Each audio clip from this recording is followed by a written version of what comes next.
Hey, it's Kendall. Um, it's June the 26th, Sunday, June the 26th, 2020, 2022 at 6:52 a.m. And I just had a dream. So this is another one of those dream videos, right? So it seems like my dreams are getting more and more vivid with every passing dream that I remember. Uh, I don't remember all my dreams.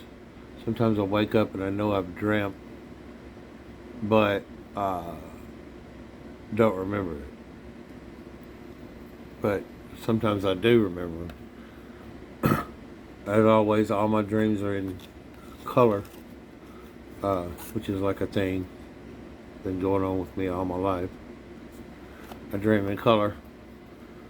So this dream, um, I'm trying to get to a place where I remember it. It's about an hour ago that I woke up.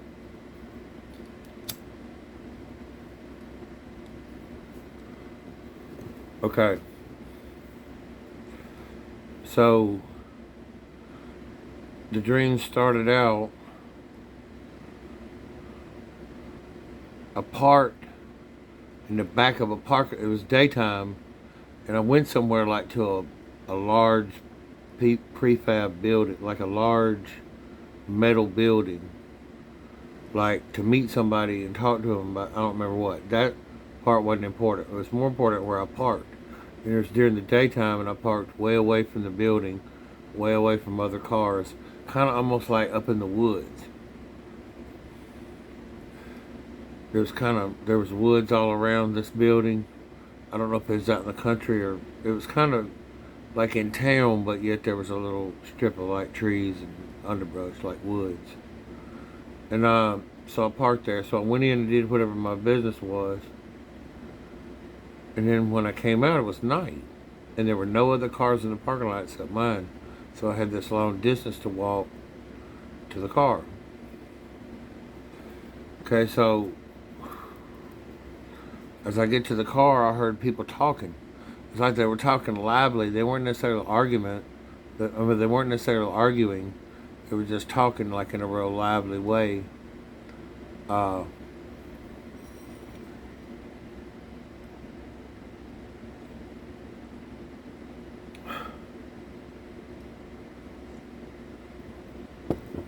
and it like sounded like they were rednecks, for lack of a better word. So I didn't think much about it. So I walked. For some reason, I didn't go straight to the car. I like walked down past this clearing down into this. There was like a little lake. And a little lake had a little island in the middle of it. And on the island, there was a little cabin. But like as I was walking towards the lake, like at the entrance, like to the boat dock, there was like a little. There was like a hot tub type jacuzzi, like slash bubbling fountain to the left, and then there was this like frame, like the kind of frames that mark historical places, but instead of a historical plaque being there telling you what it was like just a frame. And as I was walking closer and closer, it got to where the frame was directly in between me and the little cabin on the little island, and the little frame actually framed the little island with the little cabin on it. I thought that was odd. And there's a little smoke billowing like from the, and so as I saw, for some reason, like a woman came out of the cabin, and she like had a small child in her arms, and she started running towards me, and she splashed through the water like the island was on the little lake. Apparently, the little lake wasn't very deep. She like splashed through the island, and met me, and we like jumped in the hot tub, and we're like almost like wrestling, like thrashing around and kissing and carrying on. And it was Tiffany, like from my past, you know. And and I'm talking to her on the phone presently. It was her. It was like, hey, it's you, you know, and all this. It's all enjoyment and like celebration of like us being together. And I don't know what the child was part of it, but and then so then for some reason I started walking back to the car. I started walking back to the car, and I was hearing the redneck voices again. So for some reason, like uh, I had a backpack with me, and I had a gun in it that used to be my gun. It's like a little chrome 380 that I had bought back in like 1993. So I had this backpack on. So these people were like, "Hey, what's up? Come on in." And like I went in their house, just like unsuspectingly walked in their house, you know. And it was kind of like a little bit run down, but kind of kept clean. There was a mom, and there was all these cousins and brothers and sisters that were all dudes. And they all had weird hair, like bangs with long hair, and a lot of them were red-headed. And we were talking and shit. We were talking, and like I asked them, I was like, "Man, do y'all ever think about growing your bangs out?" I said, "You just have to wait just a little while, then like you can put it in a ponytail." And they were just looking at me like incredulously, you know, like, can't believe he's like in our house telling us how to wear our hair. You know, like, and then like I started getting ready to leave, and I couldn't find my gun.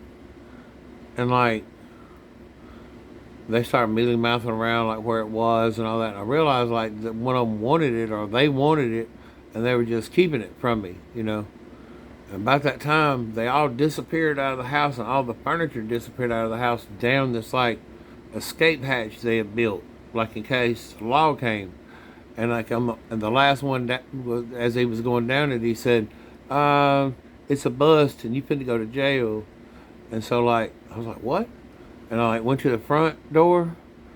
I went to the front room, and all of a sudden the law busted in. It was this one guy came in first, and he saw me, and his eyes got real big, and he just like judo kicked me, like in the face, and I didn't budge, you know. And he like fell to the ground. He jumped up, and his eyes were still big as saucers, and the rest of them came in, and he told them, he's like, "How was I supposed to know it was going to be him when I walked in here?" He's like, "I didn't expect to see him." And they were like, "How you doing, sir?" And all this, like, sirring me and everything. I was like, "What's going on?" Well, then, like, the rest of the guys came back up the escape hatch, and they were all, like, cool with the law, and they were, like, talking and stuff. And, like, wait, I'm leaving part of it out. Okay, let's go back a little bit. So, the deal with the gun and all that, they're like, "We got a gun you can use." And like, they pull out this like one shot 9mm that was like a breech. It was like a breech barrel. You put the 9mm in and close. It's like a breech barrel. Like you put the 9mm in and then close the breech back up, and you're like fire.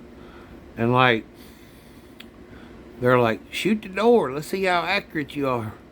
And there was like a person's there was a outline of a person on the door, and I like headshot, you know. And they're like, "Wow, man, you pretty good crack shot, you know." And then all of a sudden they open up the door, and there's these people out there. And "Come on, y'all, we gotta kill them." And like I just walked out there, and like, and I shot and I aimed on a person's head and pulled the trigger, and it just clicked. And they're all like, "Golly, man!" And like, then we went back inside. They're like, "Man, do you realize like you were fixing to wait, my camera. Is my camera still on? Look at my screen. So then they were like, "Man, you realize you were fixing to shoot that person, man. You just met us. And you might have thought we aimed to kill you." but because you love us, like you was gonna kill that person for us, man. You just met us. We can't believe it, you know. So then that's when down the escape hatch, and then like the cop and the judo kicked me and all that.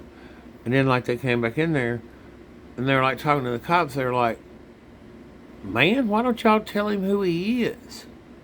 And the cops were like, "Well, that can't be. You know, like we can never tell him who it is. You know, that's the number one rule." They're like, "Yeah, man, but wouldn't it be a lot easier if y'all just told him who he was? Like, just tell him." They're like, "No, that's the number one directive. We can't tell him." And the guy's like, "I'll tell him. Y'all ain't gonna do nothing to me. I'll tell him." They said, "Man, you're the Lord." They said, "Man, from the time you was conceived in your mama's womb, there's been like a white plume of light shooting right at the top of your head. Everywhere your head was pointed, whether you was laying in the ground or standing up walking around." They said there's been this white plume of light shooting out of your head, and like you can see it anywhere on the earth if you're on that side of the earth. And they said it can be seen anywhere in the solar system, man. And they said, and even when you're awake during the day and you're outside walking around or even inside your house, if your head's pointed, the top of your head's pointed at the sun, man, it causes the sun to have solar flares and undergo, changes in the chemistry of the sun with your light pointing right at it. And like, I was like, what? And like, and they were like, yeah, man. And they said, so that means you really shouldn't be out during the daytime. The earth should be in between that plume of light coming on top of your head and the sun, because it's causing problems. But other than that, you're the Lord. And then like they all like knelt down and bowed their heads at me, and I didn't know how to take that. I was like, what? All the cops are bowing down. And then then I woke up, and that was the dream. And normally I do a dream with analysis. I've been a question that's always been in my head. Who am I? And it's almost like, oh, I forgot one thing. Like when I woke up, technically, was right after the guy judo kicked me. It's like the judo kicking me woke me up in the bed from my dream. But for the very first time ever, I was able to stay lucid and control the dream. So that might, I don't know. There's a lot you can read into it, like the fact that I lucidly controlled the dream when he was telling me I'm the Lord. Like, is that really what I think I am? Or is that really something I've always known I am? Or is that just my ego? And